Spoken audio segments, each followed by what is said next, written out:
கௌதம் மேனன் எந்த அளவிற்கு காதல் காட்சிகளுக்கு பெயர் போனவரோ அதே அளவிற்கு ஆக்ஷன் படங்களுக்கும் பெயர் போனவர். வித்தியாசமான அவருடைய த்ரில்லர் படங்களுக்கு எப்போதுமே மிகப்பெரிய ரசிகர் கூட்டம் உண்டு. அதனைப் போலவே அவருடைய ஆக்ஷன் படங்களில் வருகின்ற வில்லன் கதாபாத்திரங்களும் காலம் கடந்தும் ரசிகர்களால் கொண்டாடப்படுகின்றன. ஒரு ஆக்ஷன் படத்தின் வெற்றிக்கு அதில் நடிக்கும் நாயகனின் பங்கு முக்கியம் என்றால் அதைவிட வில்லனாக நடிப்பவரின் பங்கு மிக முக்கியம். நாயகன் எந்த அளவிற்கு வலிமையான வில்லனோடு மோதுகிறார் என்பதை வைத்துத்தான் ஹீரோவின் பலம் நிர்ணயிக்கப்படுகிறது. அந்த வகையில் பார்க்க போனால் கௌதம் மேனனின் ஒவ்வொரு வில்லன்களும் ஸ்பெஷலானவர்கள்.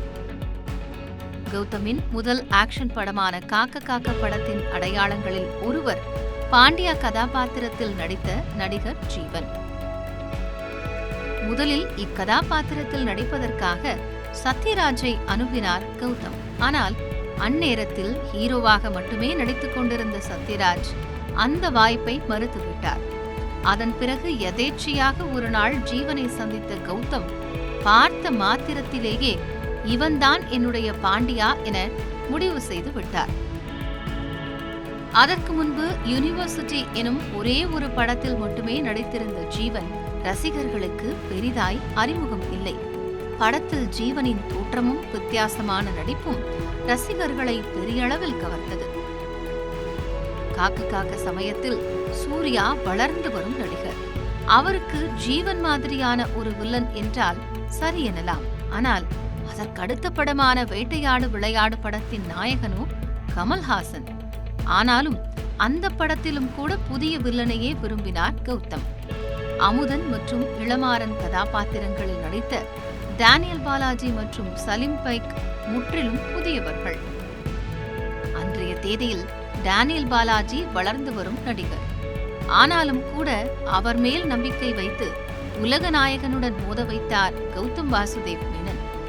தனது இரண்டாவது மற்றும் மூன்றாவது படங்களில் வித்தியாசமான அதே நேரம் புதுமையான வில்லன்களை பயன்படுத்திய கௌதம் மேனன் பச்சைக்கிளி முத்துச்சரத்தில் ஜோதிகாவை முற்றிலும் எதிர்மறையான கதாபாத்திரத்தில் நடிக்க வைத்தார்.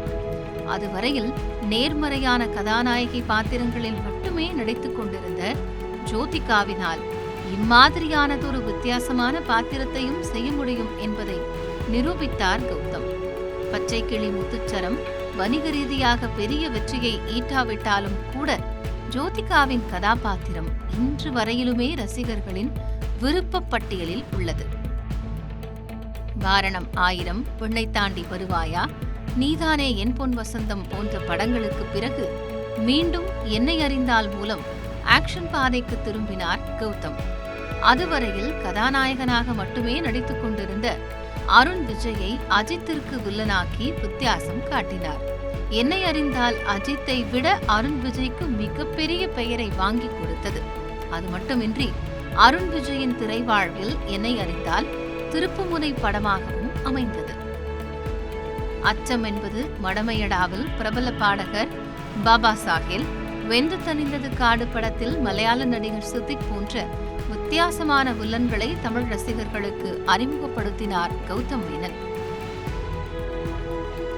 ஒரு காலத்தில் நாயகர்களுக்கு வில்லன் என்றால் ரகுவரன், ஆனந்தராஜ், பிரகாஷ் ராஜ் என பிரபலமானவர்களே நடித்துக் கொண்டிருந்தனர். ஆனால் வழக்கமான தமிழ் சினிமாவின் வில்லன்கள் யாரையும் தன்னுடைய படங்களில் பயன்படுத்த விரும்பாத இயக்குநராகவே உள்ளார் கௌதம். வெளிவரவிருக்கும் கௌதமின் அடுத்த படமான ஜோஷ்வா இமை போல் காக்க படத்தில் கூட கதாநாயக பாத்திரங்களில் நடித்துக் கொண்டிருந்த கிருஷ்ணாதான் வில்லன்.